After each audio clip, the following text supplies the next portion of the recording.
Did you know that when you're on the road with limited data or Wi-Fi, you can still listen to the X-Zone Radio Show with Rob McConnell, The Science of Magic with Gwilda Wiyaka, X-1, Dimension X, Space Patrol, and every minute of the X-Zone Broadcast Network by calling 213-401-0080, courtesy of Audio Now.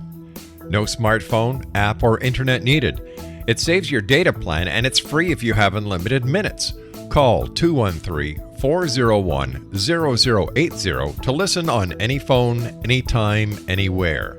Remember 213-401-0080 for the best of the paranormal, parapsychology, and sci-fi radio programming anywhere, 24/7, 365.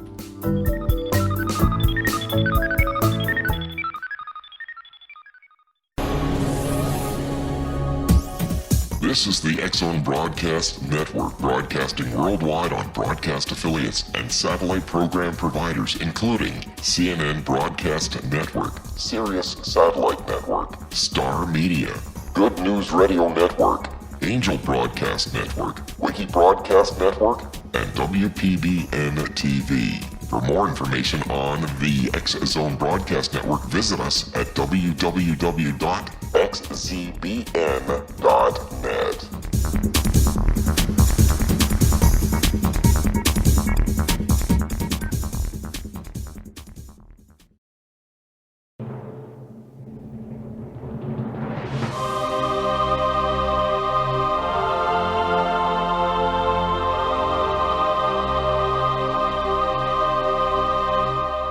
The Science of Magic with Gwilda Wiyaka is largely an opinion talk show. All opinions, comments, or statements of fact expressed by Gwilda Wiyaka's guests are strictly their own and are not to be construed as those of the Science of Magic or endorsed in any manner by Gwilda Wiyaka, Relmar McConnell Media Company, its affiliated networks, stations, or employees.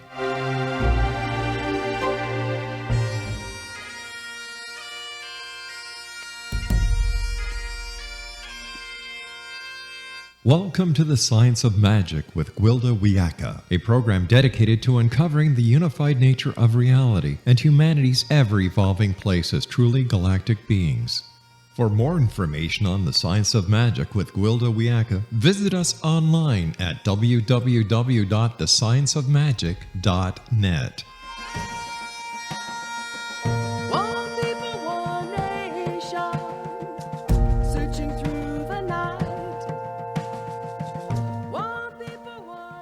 Welcome to the Science of Magic, a place where science and magic come together to transform fact into evolving truth. We're proudly coming to you through the ever-expanding X-Zone Broadcast Network, xzbn.net, and can also be found on our website, thescienceofmagic.net. I'm your host, Gwilda Wiyaka. This hour we'll be exploring a better way. There's a silent crisis in our culture. We're failing our children. We're supposed to be one of the richest countries in the world. As citizens, we pay horrendous amount in taxes, yet our educational system is in a world of trouble. From budget cuts and cookie-cutter approach to shrinking curriculum and overworked, underpaid teachers, children are slipping through the cracks in droves. From the age of 4, our children are forced to act outside of their nature. Be quiet, sit still, monofocus on things they have little or no interest in for hour after grueling hour. Inadvertently, children are being taught they're not perfect as they are, but must conform to arbitrary rules or be considered bad. Rather than design the school system around the children's needs, we're bending the children around the rigid system. A child's worthiness is based upon national standard testing. They must pass or be found subpar. Instead of addressing the increasing diversity of religions among our students, their spiritual aspect is totally neglected and ignored. They spend copious hours in an impersonal institution with no interest in the individual. Burdened with homework, they go home to exhausted, overworked parents, and more often than not, a TV set for companionship. Children have become a side note in our consumer-driven society. We pacify them and console ourselves by purchasing games and gadgets in place of spending time with them. After all, we don't have time. We're too busy earning the money to buy gadgets, gizmos, and status symbols. Predictably, children are showing the negative effect of being forced out of their nature, as evidenced by behavior problems, an increase in ADD, ADHD, depression, suicide, and outright violence. There has got to be a better way. Several of my indigenous shamanic teachers shared the glaring difference between how children of the tribe were historically raised and educated before they were put into orphanages and forced into the existing school systems. The entire tribe co-parented the children. They were not restricted in their expression, but allowed to run and play in nature. Each child was carefully observed as they started showing aptitude or interest in a particular area, whether it be healing, flint knapping, or shield making.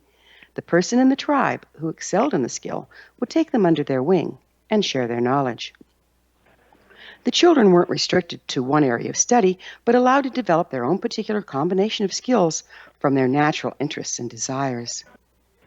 They were not disciplined or criticized, but directed through acceptance, love, and praise. Children were the treasure of the tribe and treated as such. After all, they were seen as the future. Controlling children through punitive measures, guilt, or shame was not part of the equation. Individuality was not honored, it was encouraged. The tribe believed children came perfect with an inherent design that adults had the responsibility and privilege of nurturing to its full potential. If one of the children failed, it was a reflection on the adults, not the child. We cannot hope to go back to indigenous ways. There's far too many of us on the planet to support it. There still has to be a better way. Recently, I started hearing about an organization dedicated to finding a better way that can be incorporated into our existing systems. Intrigued, I set upon a search to find them. I'm happy to report not only was I successful, but we have a representative from their foundation with us this hour. Our guest, Andres A. Gonzalez, is the Director of Marketing for the Holistic Life Foundation. Andres has so kindly agreed to share their mission, goals, and exciting findings to our listeners. After this commercial break, I'll introduce Andres, and together we'll explore mindfulness as a better way. So don't you go away. You're listening to The Science of Magic. Prior innovative broadcasts can always be found on our website, thescienceofmagic.net. The Science of Magic is produced by Relmar McConnell Media Company, Hamilton, Ontario, Canada.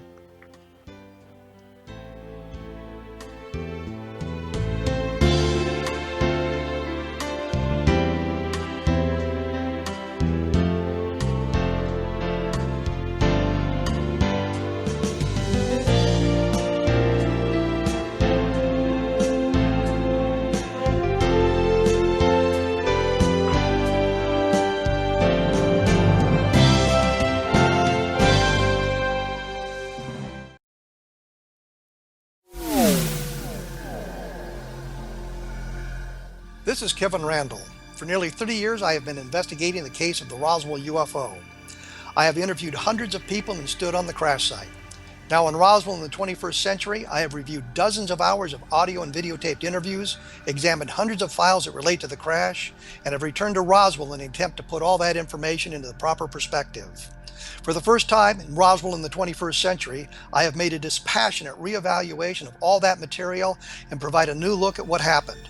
This is a book that clears away all the clutter that has hidden the truth for so long, strips away the various lies that surround the case, exposes the Air Force attempts at cover-up, and found a core of solid information that tells us all where the case stands today. Roswell in the 21st century will be available in just a few weeks. For more information, please visit my website at www.kevinrandall.blogspot.com.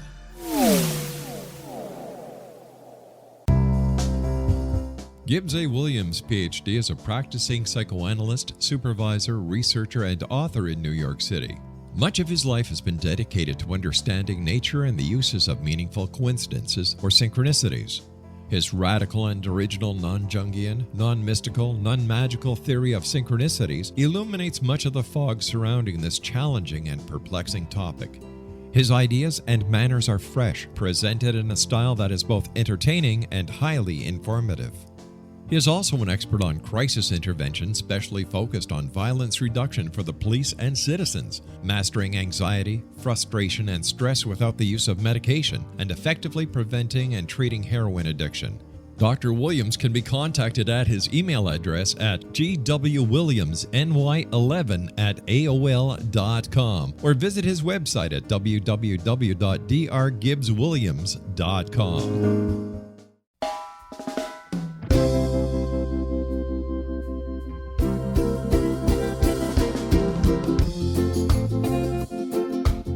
This is Johanna Carroll, host of Dialogue with Divinity on the X-Zone Broadcast Network. While walking along Kaanapali Beach in Maui this past year, I kept discovering all these shells and coral in the shape of hearts. My dialogue with Divinity was very simple. Do you want me to do a retreat to heal people's hearts in Maui next year? And of course, the answer was yes. As a master spiritual teacher, I am offering you a neat retreat called Rise, May 8th through the 12th, 2017, and the chance of a lifetime to rest at a 5-star resort for 5 days and experience a spiritual renewal of your heart and soul. Kaanapali is one of the top 5 beaches in the world. This stunning resort has undergone a $40 million renovation. I walked the entire property, checked out the room choices on your behalf, and I must say it is stunning.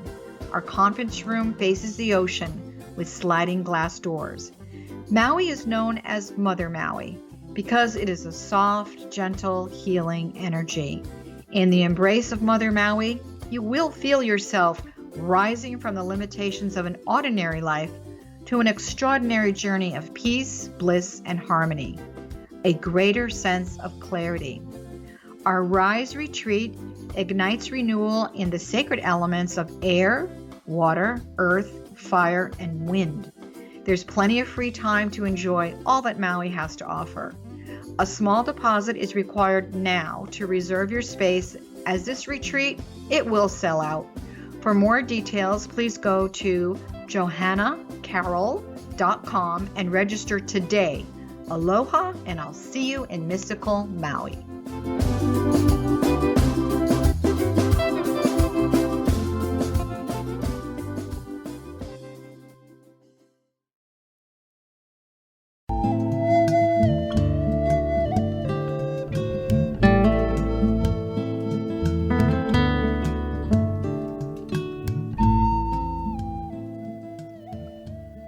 Welcome back. This is the Science of Magic, dedicated to unification and evolution of consciousness.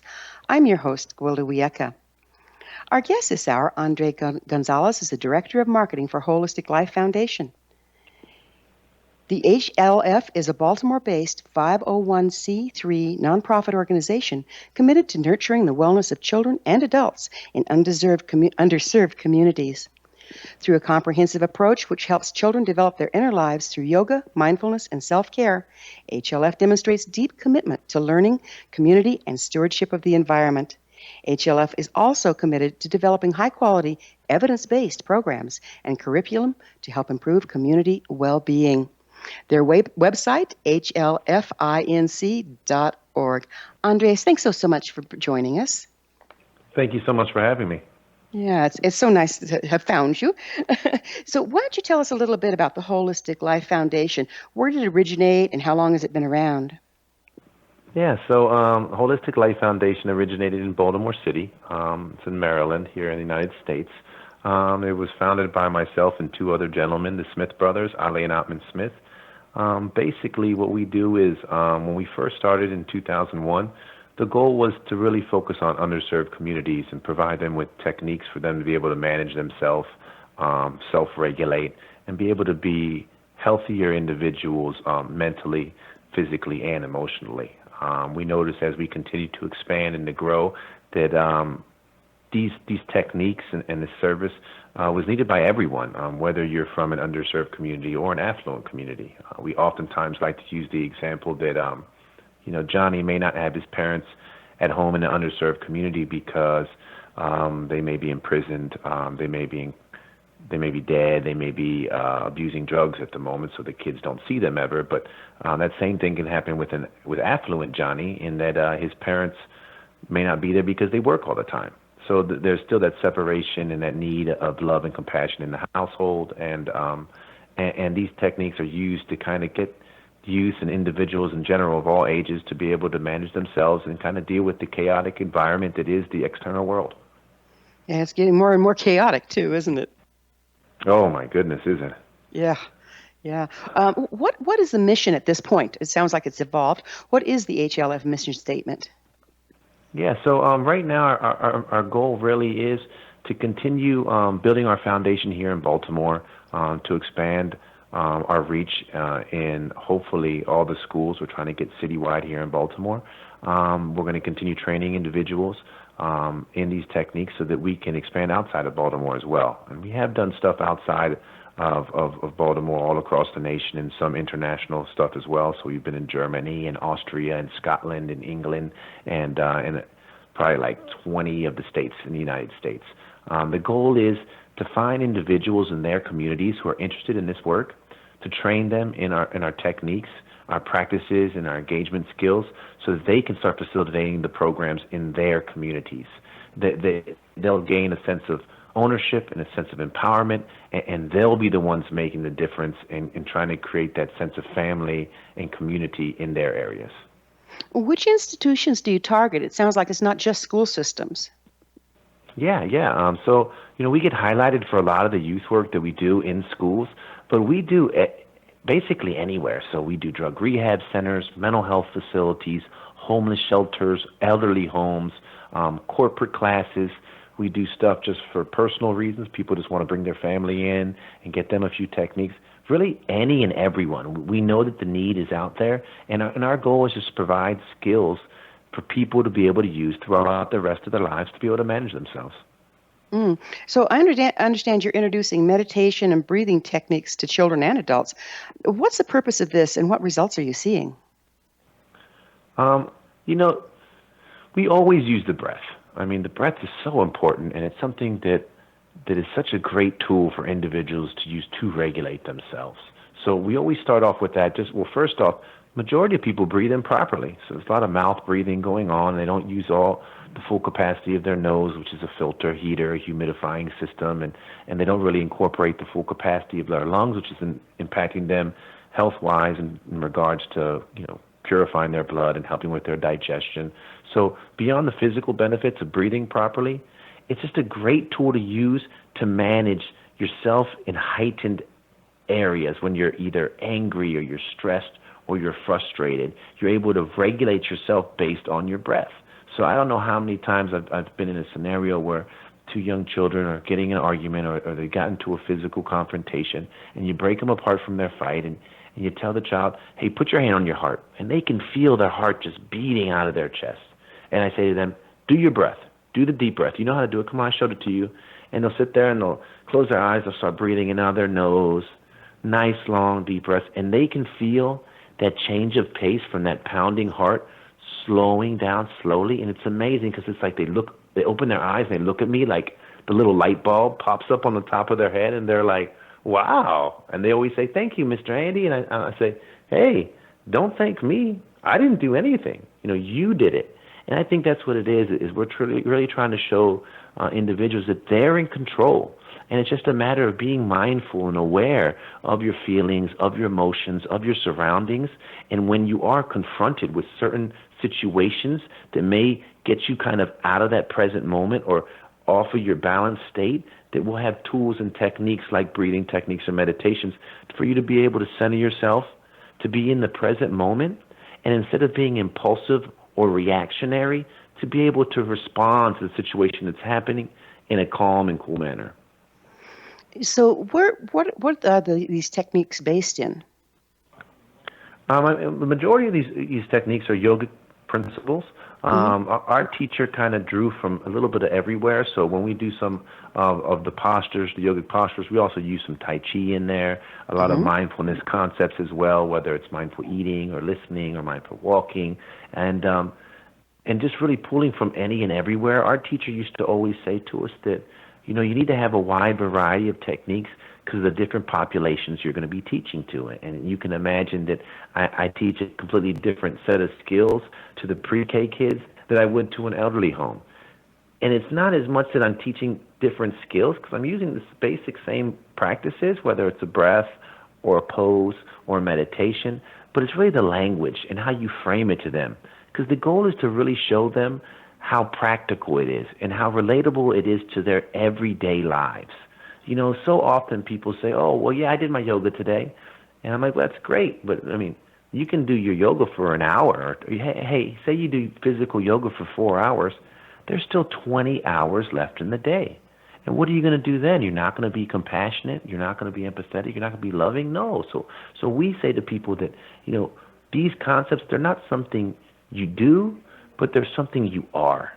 And what it is as you continue to go inward and continue that self-reflection and understanding yourself, that you become a more loving, compassionate individual, and then that kind of spreads to others. And that's kind of our goal. We like to say a phrase sometimes.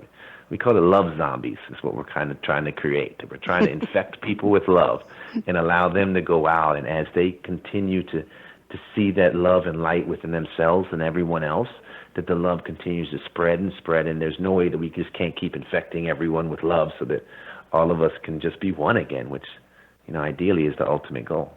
Oh, it's beautifully stated, Andre. So speak to me a little bit about what you're talking about, mindfulness. Yeah, so, you know, mindfulness has become very popular recently. The way we describe it, is 3 basic principles that we talk about when we use our definition of mindfulness, and it's about being aware, first and foremost. So awareness of yourself, of your emotions, of your feelings, of your surroundings. And once you're aware and you're paying attention to that, then you're able to use some of the techniques that we do, whether it's breathing or meditation, to center yourself. And sometimes people say, what do you mean by centered? It's being balanced, being in that present moment, just being, you know, not worrying about the past and what's happened, not worrying about the future and what's to come, but just being in that moment. And that's the final part, is just being present. And, you know, it's amazing. I say this often, how, you know, we call ourselves human beings, but so often we're not being. If anything, we should be called human doings, because we're always doing stuff. You know, we're always, oh, I got this to do, I have this to do. And even if you're sitting still, your mind is still just going and going, and those ruminating thoughts that overwhelm individuals throughout their day, where it may look like they're just relaxing, but they have everything on their mind. Well, I have this bill I have to pay, and oh, did I lock the door, or do I got to pick the kids up after school, or I got to make sure that I can't believe the boss is getting on me, or did I forget my wife's anniversary, or this, you know, just all these things constantly racing throughout their heads. And what we're trying to get individuals to do is use some of these breathing techniques to be able to remove those ruminating thoughts so they can be in the present moment, and so they're not overwhelmed all day long by the bombardment of external stimuli that we have to face all the time. It does seem like we're either living in regret of the past or fear for the future, rather than being present where we can do something about it, right? So true, so true. Do you find the younger the child, the easier to get them present? You know, I think so. You know, they're just so pure then. You know, it's almost like the world hasn't messed them up yet. No, but no, I mean, yeah, I think that kids are very open. They're sponges, you know, and they want to learn. They're eager to learn, and they're excited when they're presented with something that's fun and it allows them to be in control. You know, oftentimes kids are always told what to do, whether it's by their parents or their teachers or someone. It's always, hey, you got to do this way. You got to do this. You got to do this. Don't do that. So I think that when they start recognizing, hey, I'm in control of myself, it empowers them. And I think that when they do find that inner place within them, that inner peaceful place that they can go to, it's such a tool they need, especially with the environments that they're living in, where they're surrounded by drugs and crime and gunshots and sirens and helicopters above them, where if this outside stuff is too much for them, they find this place they can go to within them that is their peaceful little oasis. And I think that is so healing for them, that when they realize that, they just want to learn more and more and more. So I think it's easier to get them to at least try it. I think with adults, if anything, when they realize the benefits, then they kind of skyrocket past the kids, because they're like, wow, I've never felt this way before. But for sure, I would say youth, they're sponges. They want to absorb it, and so long as you present it to them and frame it to them in the right way, then I think they eat it up. Well, they're amazing, aren't they, the little ones? And it's like, Oh it my sounds to goodness. me like this is a much more natural way for them to be than what we impose on them over time. For sure. I think that, if someone would have taught me this when I was younger, I make this joke all the time to the kids. I always say to them, I would be Superman. Like, I think I would literally be flying around and stuff. And they always look at me like, you're crazy, Mr. Andy. And I'm like, no, like, no one taught me any of this stuff. I went through higher education. I got my master's degree, and no one told me how to breathe the right way. How to breathe. Yeah. We're going to have to take a break, and we'll pick up on this on the other side of this commercial break. Andres and I will return to our discussion. We're coming to you through the land of leading-edge paranormal broadcasting, the X-Zone Broadcast Network. Don't miss out on the other fine shows and hosts on xzbn.net.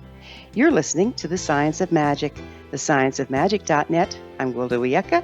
We will be back, so don't you go away.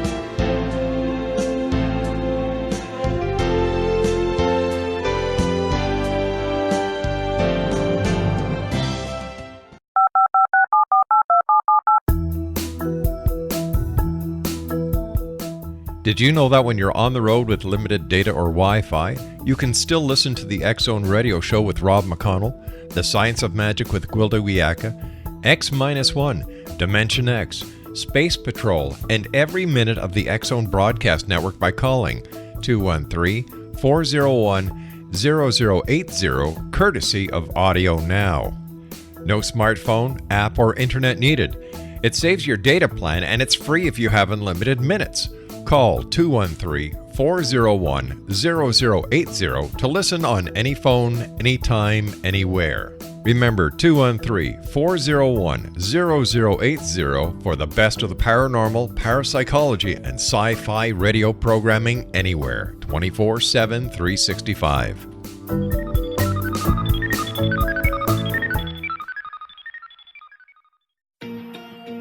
Wouldn't you love to know the secret to everything? Well then, meet Dr. Kimberly McGeorge and her cutting-edge breakthrough knowledge that combines science with possibility. Dr. Kimberly brings real-life answers and healing to those open to alternative solutions. She teaches solution-based programs and classes that will change all areas of your life forever. Specializing in conscious creation, intuitive readings, and energy medicine, you can rapidly shift health, relationships, business, and money and abundance challenges quickly.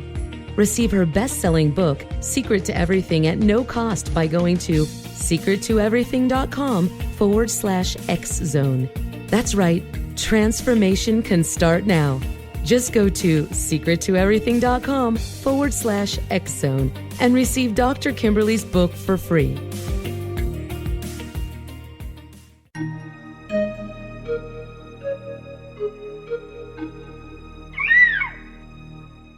While science pursues fact, magic accesses the quantum level, bridging random facts to form truth.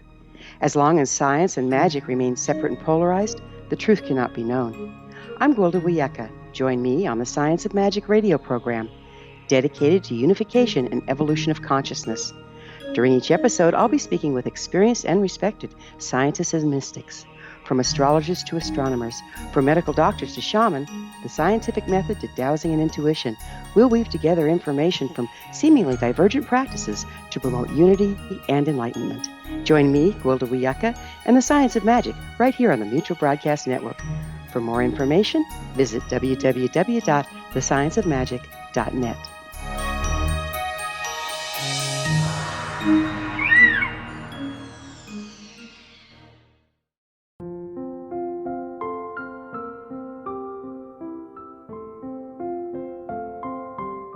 I am Dr. Carl O'Helvey, founder, president of a new cancer foundation focusing on evidence-based physical, mental, and spiritual interventions, including natural cancer cures, prayer, meditation, affirmations, nutrition, and other related holistic cancer prevention and cure modalities.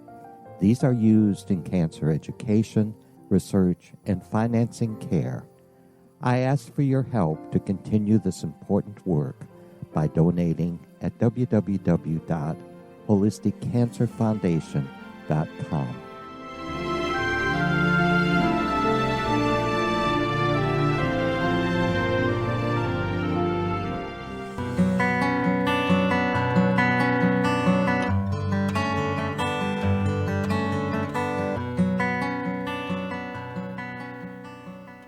Welcome back. This is the Science of Magic, a place where magic and science come together to promote enlightenment. I'm your host, Gwilda Wiyaka. Our guest this hour, Andres Gonzalez, is the Director of Marketing of the Holistic Life Foundation. HLF is committed to developing programs and curriculum to improve community well-being. We were talking about how the young ones respond so well to the breathing exercises and that how this is really probably a more natural way for us to be.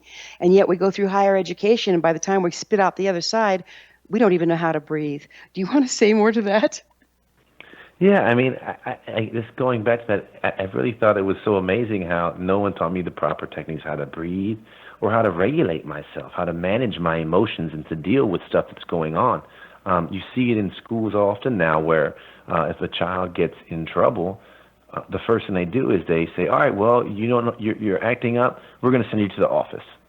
So then when the child goes to the office, he's just even more frustrated because now he knows his parents are going to get called. He's going to get even more trouble at home than he just did at school. So now he starts acting up more and more and more. And next thing you know, he gets suspended from the school. But then you didn't give him anything at all to help him out with his scenario. Instead, why wouldn't we give them techniques to be able to manage themselves when they are faced with certain scenarios they're facing in the day, so that the next time that they're presented with that situation, they're able to take care of themselves? It just always blows my mind that no one taught me any of this type of stuff. And I think that when I started getting into the practice myself and I witnessed the transformation that occurred within me, that I knew that I needed to spread this to all the kids that I could, because I knew that if we could impact them at a young age, it would be so beneficial for them throughout their lives. Mm-hmm. Are you finding any religious conflicts when you're introducing these forms?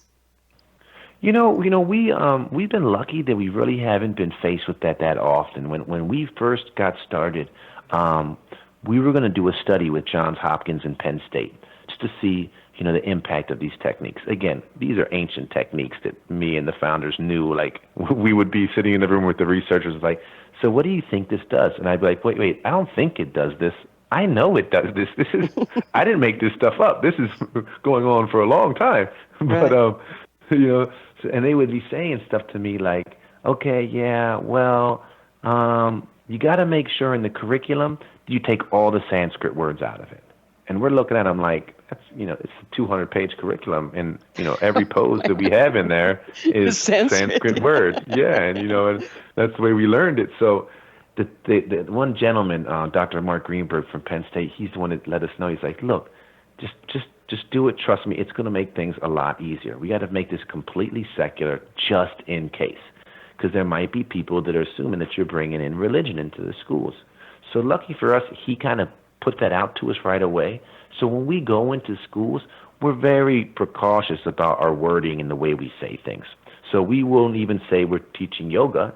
We'll say we're teaching stress and relaxation. We won't even say the word meditation, because they might relate that to yoga, and then they'll relate yoga to Buddhism or Hinduism, and then they'll assume that we're teaching religion, so we call it a silent reflection.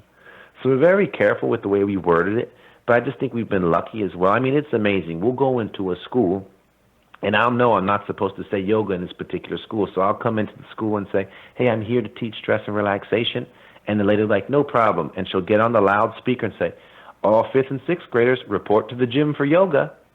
I'm like, I don't understand how this works.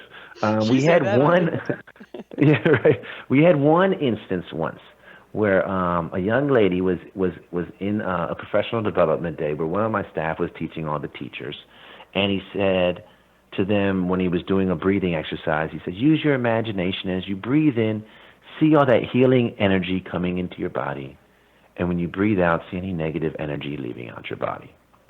And when the lady heard the word energy, it overwhelmed her. And he said she dropped to her knees and started praying and crying. And he's looking at me like, did I mess up? And I'm like, no, you didn't mess up. Like, it's energy.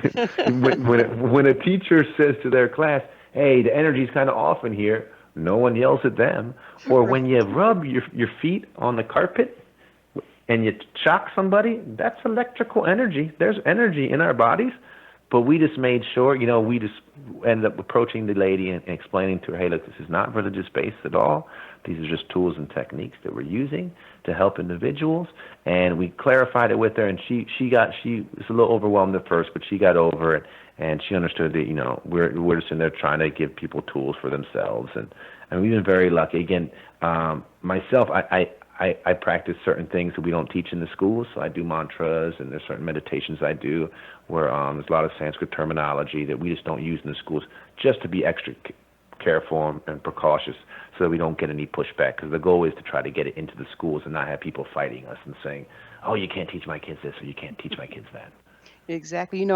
I was from the day and age when you would start each day with a pledge allegiance to the flag, and then you would go into prayer and then start your day. And I remember looking forward to that because I just relaxed everybody, put us all on the same page.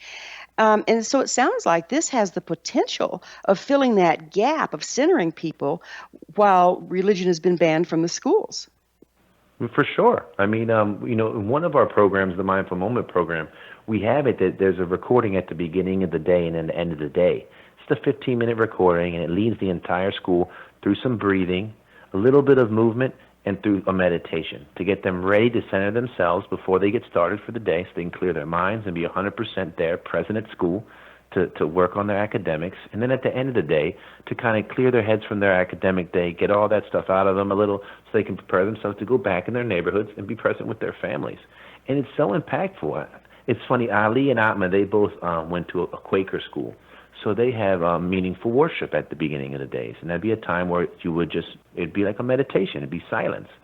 And they said the first time that they went to a church, it was like a Baptist church, Southern Baptist church, they're whispering to each other like, hey, when are we going to do the meditation? Where's the meditation at? And why is this so long? And why are people singing? And what's going on? And it was funny. They said it was so overwhelming to them because they weren't just similar to what you were saying, where you were used to it and you enjoyed it. And I'm like you. I remember throughout my childhood, every day was the Pledge of Allegiance. You said it every single day. I mean, we weren't blessed to have an opportunity to do a prayer like you were, but I feel like things like that are really important because, we're expecting our children to excel in school without giving them tools to deal with what's going on outside of school.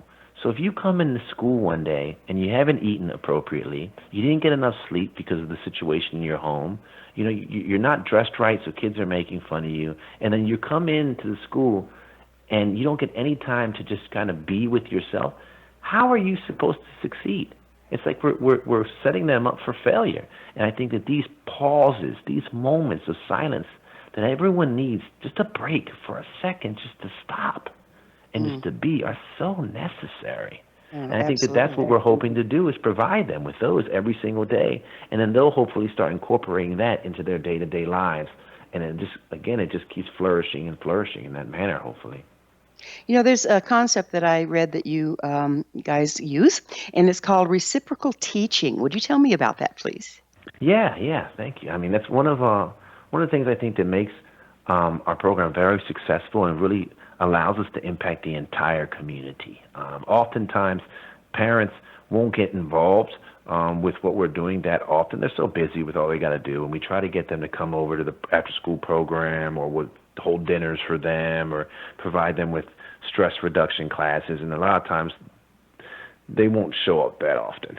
So what we do is this reciprocal teaching model where we teach the kids to teach the kids. So if you were to come visit one of our programs and you walked in, you'd see a little pre-K kid leading everyone, a class of 60 kids. Inhale deep, exhale it out. They'll be in the front leading it all. And the goal is so that when they go into their neighborhoods and they go into their homes and they see people with whatever it is they're facing, whether it's stress or frustration or anger, then they'll start teaching these techniques. And we'll you've seen it work. Right? We've seen people in our neighborhood that we've gone up to and said, look, your daughter is not doing the yoga in the program, and we really, because we do academics and enrichment, we make it a nice, well-rounded program. But for us, the main thing is these yogic and mindful concepts of centering yourself and being able to regulate. And we're like, I think she's taking advantage of us because she knows that we know you, and she's just not doing anything. And the parent will be like, you had the wrong child. Yesterday I came home, I was stressed out. And she's like, Mom, you need to relax. Why don't you sit down? I'm going to do some breathing with you, and let's meditate. So it's amazing how that's how it starts spreading, and that's how it's transformed a neighborhood. We live in, our central school is in northwest Baltimore, so it's home to where the Freddie Gray uprising just occurred. It's right there where that uprising occurred. Is in the epicenter of where that school was. So these kids are dealing with so much trauma, and the neighborhood, you can imagine the tension in the neighborhood. And when I first moved in the neighborhood, I stick out because I'm a light-skinned guy. I'm the only light-skinned guy in the neighborhood. And people would say to me all the times, either, hey, what precinct you work at? Like I'm an undercover police officer. Or, hey, do you need this? So they thought I was there to get some drugs because I stood out. And so that's how they recognized me and spoke to me when I was in the neighborhood when I first moved in 10, 12 years ago. Now when I walk down the neighborhood, in the same neighborhood where all this uprising went, I'll walk down the street and people will say to me, hey, will yoga get me to stop smoking cigarettes? Or, hey, yoga man, what's the first step of meditation? I mean, it's amazing the transformation that's happened in our community. And it comes from that reciprocal teaching model, getting the kids to go out into their families and with their friends and their peers and to teach these techniques. And the goal is to bring that neighborhood feel again. A lot of times we say that the reason people call bad neighborhoods the hood is because the neighbors moved out. So it was a neighborhood, but then once all the neighbors moved out because of crack or the crime or whatever, now it's just the hood. And I feel like that's what we're doing with these techniques. And we always come from a place of love. So using the love and the compassion, I think it's really formed a community, and it's made the hood turn back into a neighborhood. Oh, beautifully stated. I am an international teacher in Taekwondo, and in Taekwondo, it's the merit that you've reached, not your age. So we'll do the same thing. I'll have, little ones because they're, a red belt standing up and teaching adults. And it does so much for their self-esteem and their involvement, doesn't it? Oh, my goodness, so much. It's so empowering for them, and for kids who sometimes don't have that, who may kind of be an outcast to their peers and to everyone, and for them to be up front and to be able to project and to speak and to be a leader in front of everyone, it's so empowering. It's unbelievable. Yeah, I think it's what we're really, really missing is that respect. Children don't get any respect until they're adults, and then they've already been damaged by the lack of respect. So true, goodness. So it gives them a place to excel, to be respected, to be called ma'am or sir. And I've seen such a difference in the small ones that have been trained in this way. So I'm really, really glad you're bringing this in. On the other side of the break that we're just about to take, I'd love to get into more about your mission statement, how you're spreading it around, and how people can find your services.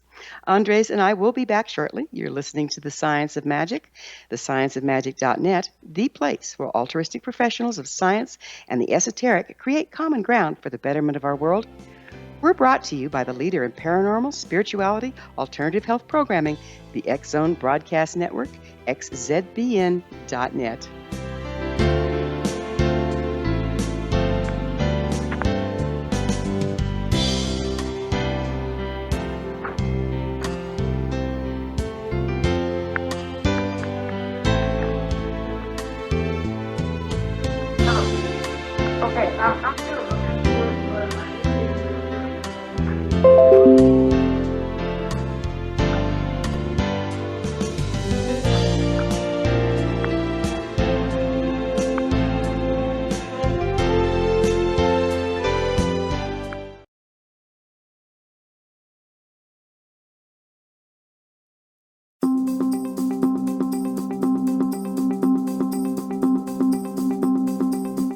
As host of Dialogue with Divinity, I am thrilled to join the X Zone Broadcast Network and their growing number of affiliates.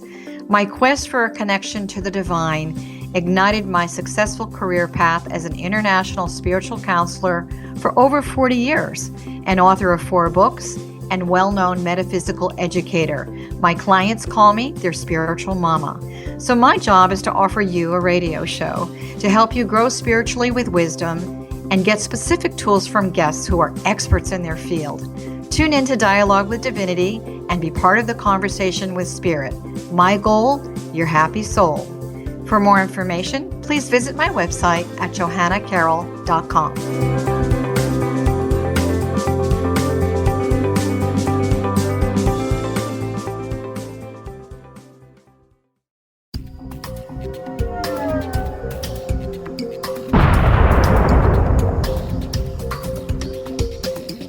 Coming soon to the X-Zone Broadcast Network is A Different Perspective with me, Kevin Randle, as your host. We'll be taking a close look at what is happening in the world of UFOs today with side trips into the paranormal. Guests will range from those who are household names to those who have a different perspective on a variety of topics. No topic will be taboo, but there will be tough questions asked as we all search for the truth about UFOs, the paranormal, and those things that excite us. Sometimes we'll agree with a guest and sometimes we won't, but we'll try to keep the program topical. For those of you who like to read, be sure to visit www.kevinrandle.blogspot.com and remember to listen to the other fine programs on the X-Zone Broadcast Network at www.xzbn.net.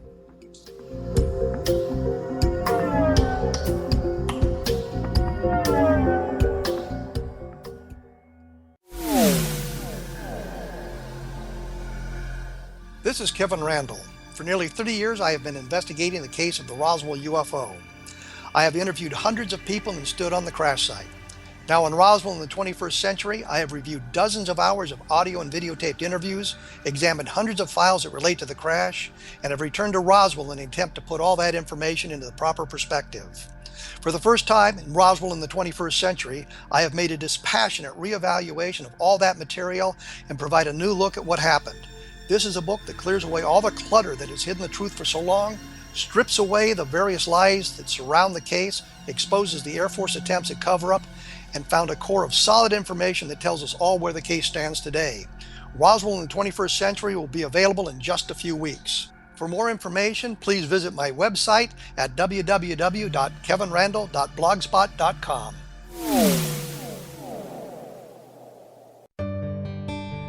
Afterlife expert Roberta Grimes was the first one to say that dying can be fun. Now her best-selling book, The Fun of Dying, is available in stores worldwide. So if you wonder whether death ends life, how it feels to die, or what heaven might be like, The Fun of Dying was written for you. And if you have always been afraid of death, or if you worry that your life has no meaning, let The Fun of Dying ease your fears and bring new meaning to your life. Nothing said in The Fun of Dying is based on the teachings of any religion. Instead, Roberta draws on evidence to explain how death happens, how it feels, and what comes next. A lot of the best death-related evidence was produced in the first half of the 20th century. When it is put together with recent discoveries, it tells a consistent and amazing story. Roberta Grimes blogs and answers questions at robertagrimes.com. Her wonderful book, The Fun of Dying, is available on Amazon and at stores worldwide wherever books are sold.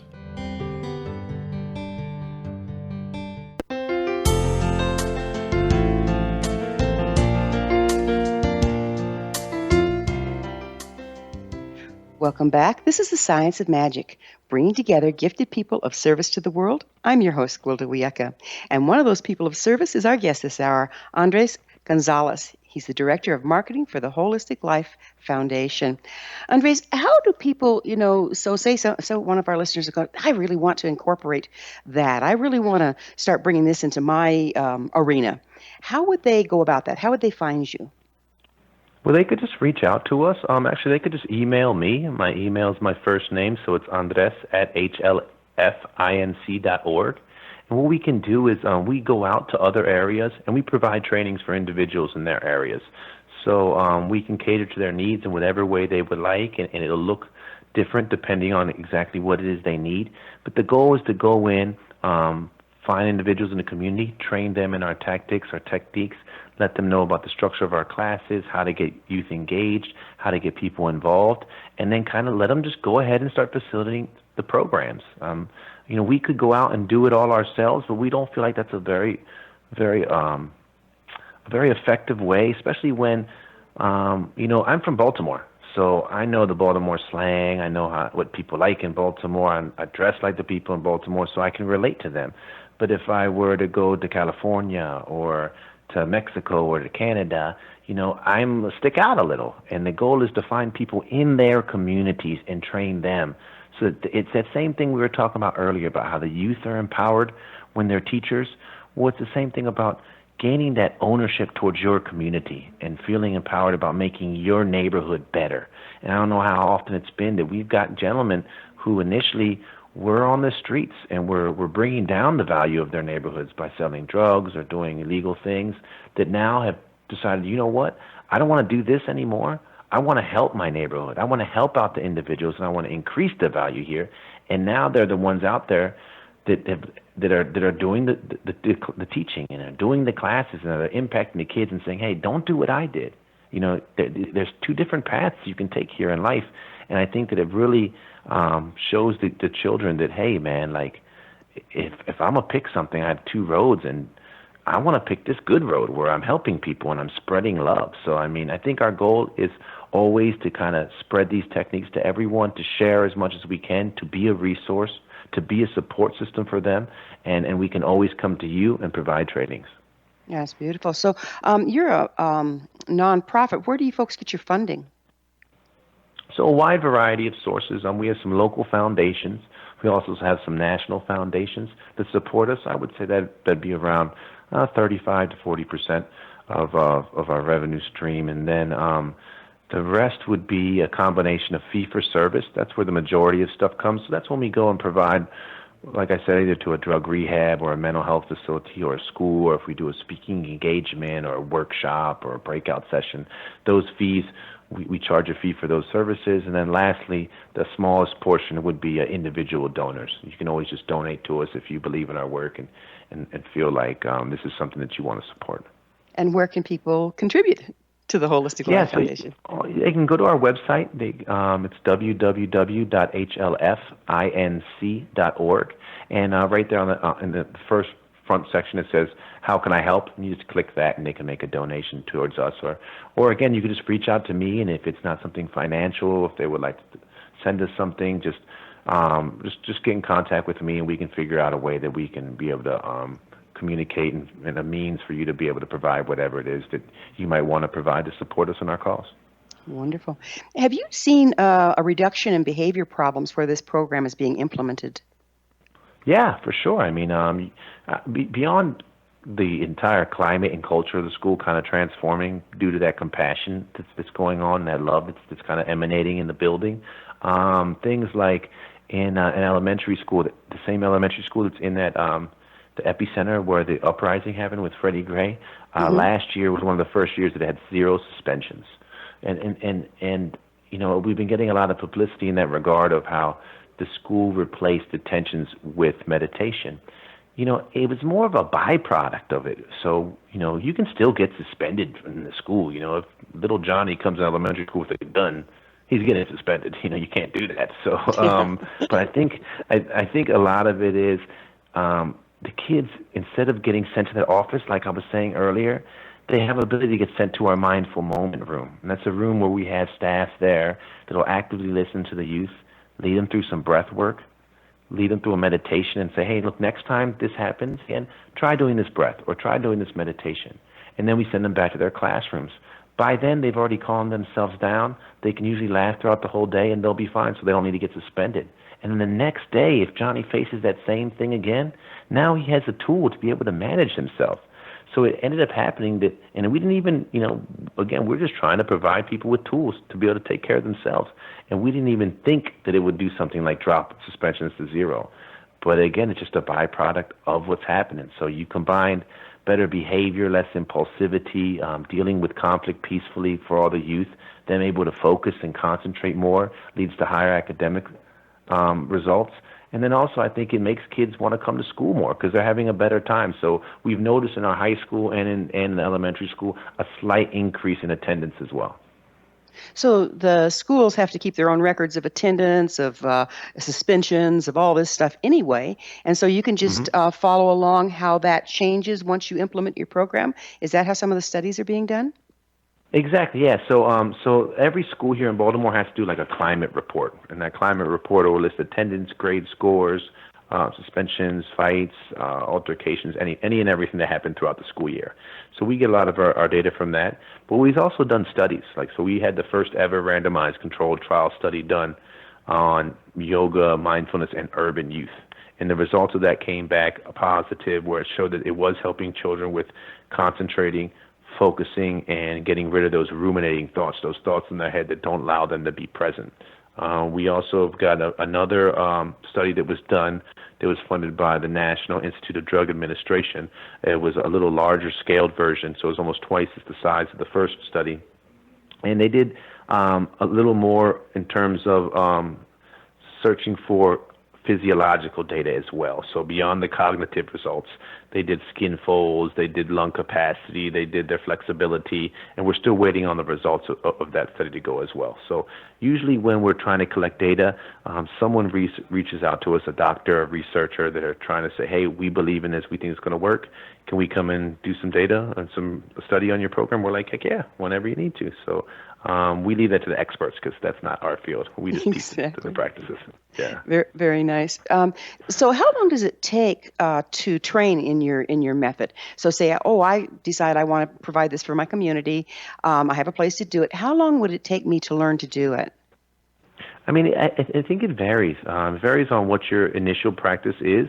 You know, if you have experience already meditating or doing yoga or in the mindfulness field, then I think it'll be a lot faster. We're wary of saying, hey, come to our weekend training and then right afterwards go out and teach. And the main thing is you really need to have done the work on yourself. You know, because kids, it can read you so easily. So if you're trying to BS them, it's not going to work. You have to be authentic. You have to be genuine with what it is you're talking to them about. And if I'm trying to do an exercise next to a kid and he looks at me like, man, you can't even do this. Why am I doing this? You know, or I see you getting frustrated. You're telling me to calm down, but I just saw you get angry. So if you're not embodying the practice yourself, it's going to be very difficult to be able to relay that message to the youth. So we do trainings that are week longs. We do weekends. We do multiple sessions where we keep coming back. And I really think it is, what is your comfort level and what do you feel you need to be able to start spreading these techniques. And again, a lot of our stuff is real basic, subtle techniques, simple breathing exercises, simple meditations that aren't overwhelming to someone who's first starting, just to get them to kind of buy in. And usually, if you can get them to just take that first step, then they start walking the path themselves. And that's kind of our goal. You know, our teacher always says, even the longest journey starts with one step. And we're just trying to get them to put that first foot on the path. And usually they'll start going at their own pace. So it varies, you know. I really think it does, and we're here to support people. So, you know, anytime that they need anything, they can just reach out to us, and we can give them a list of our online trainings or trainings we have here in Baltimore, trainings we have in New York, or trainings we can do when we go out to other areas. Nice. So we have about a minute left. What do you see as the future for the Holistic Life Foundation? I think the future is for us to be in every city, in every country, and all over the world. Is to have this as a systematic part of education. That in every school there should be times for pause. There should be in the curriculum written somewhere that these techniques are provided to you so they can manage themselves. Not only is it going to help them physically, mentally, and emotionally, but it's going to help teachers and the culture and the climate of the school to be able to get the best results academically. Andres, and spread love all over the place too, by the way. So. Yeah, spread love. That's the big one, isn't it? LOVE. Oh yeah. You know, these young kids coming in, they are just such loving beings, and it seems like we're reverse engineering this, aren't you? Where you're sending the kids home with a love for the parents. Yeah, that's the way it works. Beautiful. I can't thank you enough for being on our program and for the wonderful service you're doing our educational system and our communities. So thank you for being with us, Andres. Thank you so much. Love you. Thank you so much. Love you too, dear. Our guest this hour has been Andres A. Gonzalez. He's the Director of Marketing for the Holistic Life Foundation. Their website is hlfinc.org. This has been The Science of Magic. Remember, you can always listen to thought-provoking episodes on our website, thescienceofmagic.net. Don't forget to join us on the next episode of The Science of Magic.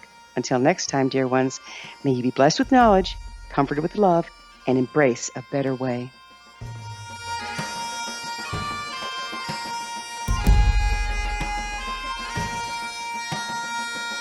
One people, one nation, searching through